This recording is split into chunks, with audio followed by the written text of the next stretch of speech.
নমস্কার বন্ধুরা, বনমালী কুকিংয়ের নতুন একটা ভিডিওতে সকলকে স্বাগত। আজ আমি আপনাদের করে দেখাবো ঝিঙা আলু দিয়ে পোস্ত। আমার এই রান্না আপনাদের যদি ভালো লাগে তাহলে প্লিজ লাইক, কমেন্ট এবং শেয়ার করবেন, সাবস্ক্রাইব করে আমার পাশে থাকবেন। এই রান্নার জন্য আমি নিয়ে নিয়েছি 4টে বেশ ভালো রকম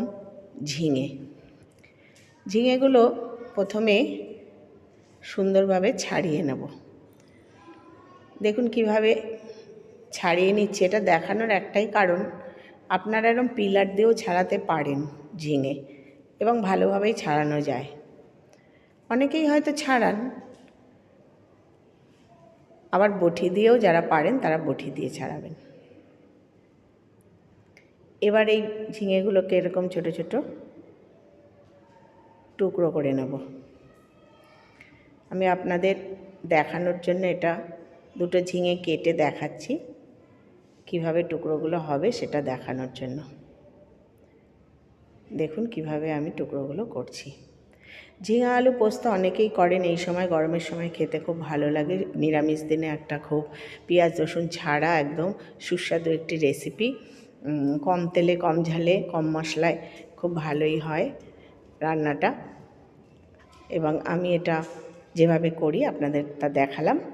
যদি ভালো লাগে আপনারা করবেন, করে দেখবেন, খেতে খুব ভালোই হয়।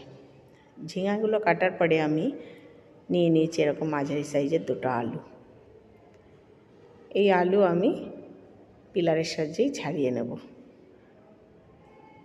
আমি কয়েকদিন পারিবারিক কারণে আমার কুকিং চ্যানেলে কোনো ভিডিও দিতে পারিনি, তাই জন্যে যারা আমার ভিডিও দেখেন তাদের কাছে আমি ক্ষমা প্রার্থী। এখন থেকে চেষ্টা করব আমি একদিন পর পর হলেও একটা করে রেসিপি আপনাদের সাথে শেয়ার করতে। যেহেতু রান্নাটা আমার ভালোই লাগে, তাই জন্য অনেক অসুবিধা সত্ত্বেও আমি এটা করি। এবং আমার একটা গার্ডেনিং চ্যানেল আছে। আমার বাড়ির গাছপালা, আমার ছাদের গাছপালা, যেখানে যাই সেখানকার গাছপালা, ভালোবাসার জিনিস আমি শেয়ার করি, আপনাদের দেখাতে ভালোবাসি। আপনারা দেখবেন, তাহলে আমার খুব ভালো লাগবে। দেখুন আমি আলুগুলো কিভাবে কেটে নিচ্ছি, এরকম ছোট ছোট করে কেটে নিচ্ছি। ঝিঙা যেহেতু খুব নরম সবজি, তাই জন্য আলুগুলো একটু শক্ত হয়, তাই ছোট ছোট করে এতে কেটে নেব। ঝিঙা আলু একই রকমভাবে কাটলাম। দুটো আলু আমি একই রকমভাবে কেটে নেব। এই ঝিঙে আলু পোস্ত বিউলির ডালের সাথে বা এমনি মুসুরির ডালের সাথেও নিরামিষ দিনে খুব খেতে ভালো লাগে, সহজও হয়। জিনিসটা খুব সুন্দরভাবে করতে পারলে খেতেও খুব সুস্বাদু হয়। ঝিঙে আর আলু আমি কাটার পরে ভালো করে ধুয়ে একটা পাত্রে আমি তুলে নিচ্ছি। কয়েকবার আমি ভালো জল দিয়ে ধুয়ে নিয়েছি। এবার আমি একটা গামলায় জল নিয়ে তা থেকে ছেঁকে ছেঁকে আমি ঝিঙে আলুগুলো তুলে নিচ্ছি। যেহেতু দুটো সবজি দুটো টাইপের, দুটোকে একসাথে করে রান্না হবে, কিন্তু দুটোর দিতে হবে একটু আলাদা রকমভাবে, তাই জন্য আমি আগেই ধোয়ার পরে ভালো করে বেছে আলাদা করে নিচ্ছি। ঝিঙে এবং আলু আমি ধুয়ে আলাদা করে নিলাম।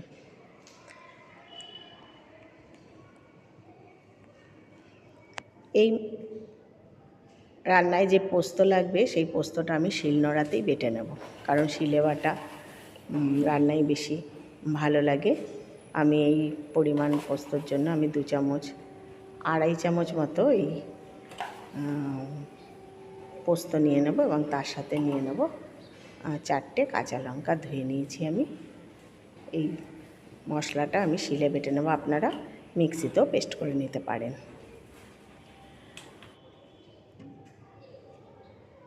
আমি মশলাটা পেস্ট করে নিচ্ছি।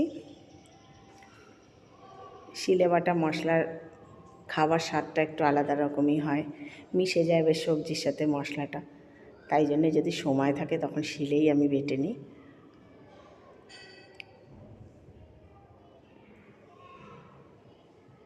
আমি এইভাবে পোস্ত এবং কাঁচা লঙ্কা ভালোভাবে বেটে নিচ্ছি। আপনারাও যদি সম্ভব হয় তাহলে এরকম করে শিলে বেটে খাবেন, দেখবেন বেশ খেতে সুস্বাদু হয়। আমি পুরো মশলাটাই বেটে নিয়েছি। এবার মশলাটা আমি একটি পাত্রে তুলে নেব। এইরকমভাবে মিহি করে বেটে নিলেই ভালো হবে রান্নাটা।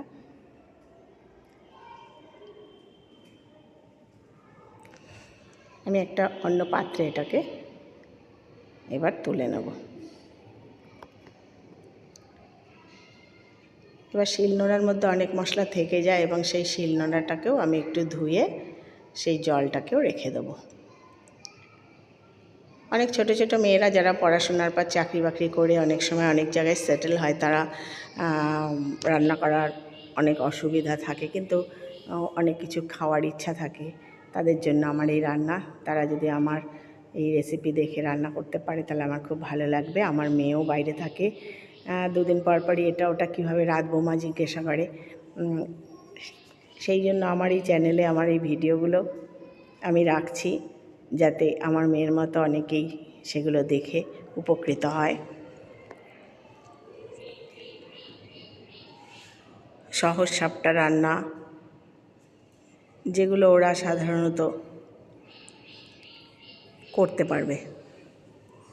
এবার চলে এলাম মূল রান্নায়।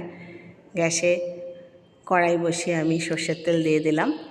এতটা তেল আমি এই রান্নায় দেব না। আমি আমার গাছের একটা বেগুনকে কেটে নিয়েছি, নুন হলুদ একটু মিষ্টি মাখিয়ে নিয়েছি, এবং বেগুন ভাজার জন্য যে কম তেল ব্যবহার করতে হয় কীভাবে, তার জন্য একটা নতুন ট্রিক্স আপনাদের দিচ্ছি। আমি একটু কর্নফ্লাওয়ার উপর দিয়ে মেখে নেব। আপনারা কর্নফ্লাওয়ার না থাকলে ময়দাও একটু মেখে নিতে পারেন, তাতে বেগুনের মধ্যে তেলটা কম টানবে এবং ভাজাটাও ভালো হয়। আমি এটা আমার গাছের বেগুন, আমার 4টে বেগুন গাছ আছে, তাতে 2টো গাছে লম্বা লম্বা সরু বেগুনি রঙের বেগুনগুলো হয়, আর 2টো গাছে এরকম হালকা সবজে একটু চেহারায় ভারী হয়। একটা বেগুন আমি কেটে নিয়েছি, 4 পিস হয়েছে, সেটা আমি ভেজে নেব। বেগুনগুলো এইভাবে ভাজলে খুব বেগুনের তেলটা কম টানে। আজকাল তো শরীর সচেতন সবাই, ছোট থেকে বুড়ো সবাই, তার জন্য এটা একটা বেগুন ভাজার, কম তেলে বেগুন ভাজার ট্রিক্স। বেগুনগুলো আমি ভেজে নিচ্ছি, তুলে নিয়ে তারপর আমি পোস্তটা করব। আপনাদের দেখাবো কিভাবে কম তেলে এই বেগুনগুলো ভাজা হচ্ছে। আমি কতটা তেল দিয়েছিলাম আপনারা দেখেছেন। বেগুন ভাজা তোলার পরে দেখবেন তেল প্রায় সম পরিমাণই রয়ে গেছে। আমার বেগুনগুলো ভাজা হয়ে গেছে। আমি এবার একটা বাটিতে কিচেন টিস্যু লাগিয়ে তার ওপরে তুলে নেব। বেগুনের গায়েও যে ওপরে যে তেলটা থাকবে সেই তেলটাও এই কিচেন টিস্যুতে শুষে নেবে। খেতে তো ইচ্ছা সবারই করে, কিন্তু শরীরের কথা চিন্তা করে অনেক সময় অনেক কিছু খাওয়া যায় না, কিন্তু বেগুন ভাজা ডালের সাথে নিরামিষ দিনে খুব খেতে ভালো লাগে। তাই তেলটা যদি একটু কম যায় পেটে, সেই প্রচেষ্টা আর কি। ভাজা হয়ে গেল আমার কম তেলে বেগুন। এতগুলো তেলও আমি দেবো না, এখান থেকে তেল আমি তুলে নেব। তুলে একটা আলাদা পাত্রে রেখে দিলাম। এবার বাকি যে তেলটুকু নিয়েছি, দেখুন কত কম পরিমাণ তেলে আমি এই ঝিঙালু পোস্ত করব, কিন্তু খেতে কিন্তু খুব ভালোই হয়। 2টো শুকনো লঙ্কা এবং একটু কালো জিরে আমি ফোড়ন দিয়ে নেব। ফোড়নটা হয়ে গেলে, লঙ্কাটা একটু ভাজা হলে, কালো জিরের গন্ধ উঠলে আমি দিয়ে দেবো আলুগুলো।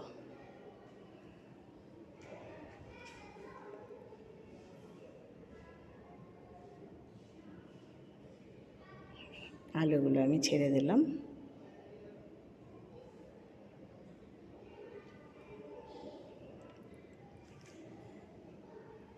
আলুগুলো নেড়ে চেড়ে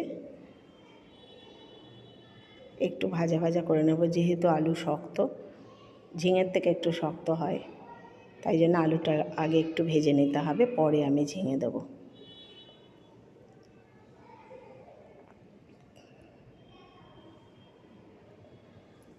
এই সময় আমি পরিমাণ মতো একটু নুন দিয়ে নেব।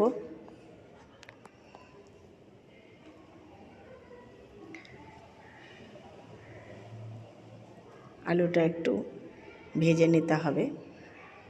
ভেজে নিচ্ছি আমি আলুটা। আলু পোস্ততে অনেকেই হলুদ দেন না, কিন্তু আমি সামান্য একটু হলুদ দিই। রান্নার পরে সেই হলুদ রঙটা থাকে না, কিন্তু একটা হালকা ইয়েলিশ কালার আসে রান্নায়, যেটা দেখতে কিন্তু খুব ভালোই লাগে। অল্প সামান্য পরিমাণ হলুদ আমি দিয়ে নিলাম। যারা হলুদ খান না পোস্ততে তার দেবেন না, আমি একটু দিই বলে অল্প একটু হলুদ দিয়ে নিলাম। এবার আমার আলুটা একটু ভাজা ভাজা হচ্ছে। এইরকম পরিমাণ যখন হয়ে যাবে আলুটা, এর থেকে বেশি ভাজবো না, এই রকম যখন হয়ে যাবে আলুটা, তখন আমি এর মধ্যে দিয়ে দেব কাটা ঝিঙেগুলো। আলুর সাথে ঝিঙে এবার নেড়ে চেড়ে নেব। আলু থেকে এই সময় একটু ঝিঙে থেকে জল বেরিয়ে যাবে, সেই জলেই অনেকটা আলু ঝিঙে সেদ্ধ হয়ে যাবে। এইরকমভাবে নেড়ে চেড়ে নিতে হবে। এবার যে আমি পোস্তটা বেটে রেখেছিলাম, পোস্ত এবং কাঁচা লঙ্কা, সেই পোস্ত এবং কাঁচা লঙ্কাটা দেখুন, এই যে এই রকম যখন হবে সবজিটা, সেই সময় পোস্ত এবং কাঁচা লঙ্কা বাটাটা দিতে হবে।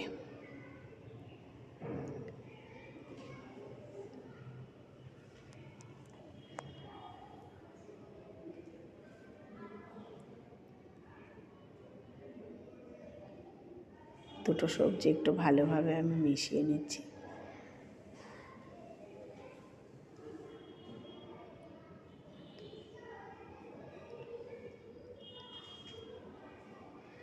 একটু ভালোভাবে বোঝানোর জন্য আমি একটু সময় নিয়ে করে দেখিয়েছি। এবার এই পোস্ত কাঁচা লঙ্কা বাটাটা আমি দিয়ে দেব।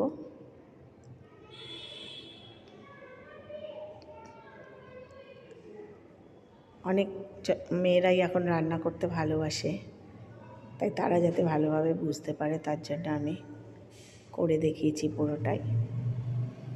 এই পোস্তটা এবার আলু ঝিঙের সাথে ভালোভাবে মিশিয়ে কষিয়ে নিতে হবে।